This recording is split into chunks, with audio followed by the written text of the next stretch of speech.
Mapapanood na ba ang Wawawin ni Willie Revillame sa PTV4? Parang nagdulot ng positibong resulta ang hinihinalang pag-uusap ni Willie Revillame sa mga pamunuan nung umano'y lilipatan niya na bagong TV network. Ito ay kung pagbabasihan ang pahayag sa opisyal na Facebook account ng programa niya na Wawawin noong August 9. May nilulutong sorpresa si Will. Fork and knife with plate and smiling face emojis. Ito ang nakasaad sa nasabing post sa Facebook. Kasama rin dito ang litrato ng entrance gate ng state-controlled media na People's Television Network o PTV.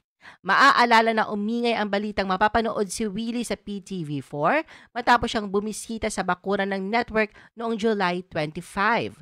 Nag-trending pa online ang mga larawan na inilabas ni Aljo Bendijo, isang news personality kung saan makikita si Willie na kasama ang mga news anchor. Daghang salamat sa pagbisita sa PTV, Willie Revillame. Siyempre, di rin pahuhuli para magpa-picture ang mga gwapong news anchors na sina Dayan Querer, Angelique Lazo at PTV General Manager Miss Ana Puod. Paparating na daw ang mga jacket, grinning face with big eyes emoji. Bira na, pusang iring. Dahil dito, naging malakas ang palagay na sa PTV na may papalabas ang game show ni Willie pagkatapos itong mahinto sa kanyang dating istasyon, ang All TV. Doon kasi si Willie lumipat matapos ang halos 7 taon na pagpapalabas sa GMA7.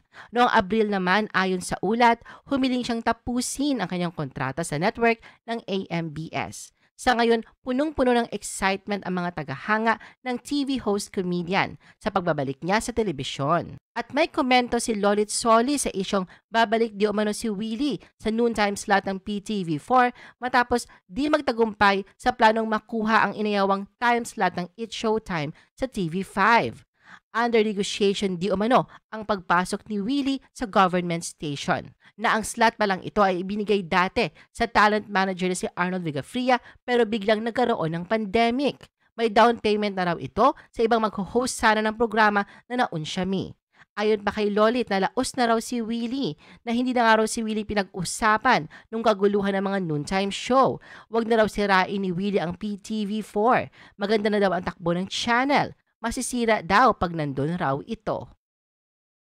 I-post ang inyong comments at reaction sa baba. At huwag kalimutan na i-like at i-share ang video na ito.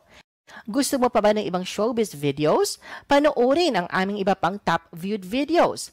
Para sa aming mga YouTube viewers, pumunta lang sa description ng video na ito o i-click ang link sa itaas ng screen. Para naman sa mga Facebook viewers, ay maaari ninyong hanapin ang mga link sa comment section ng video. I-follow nyo din kami sa Facebook at mag-subscribe sa aming YouTube channel. Thanks for watching!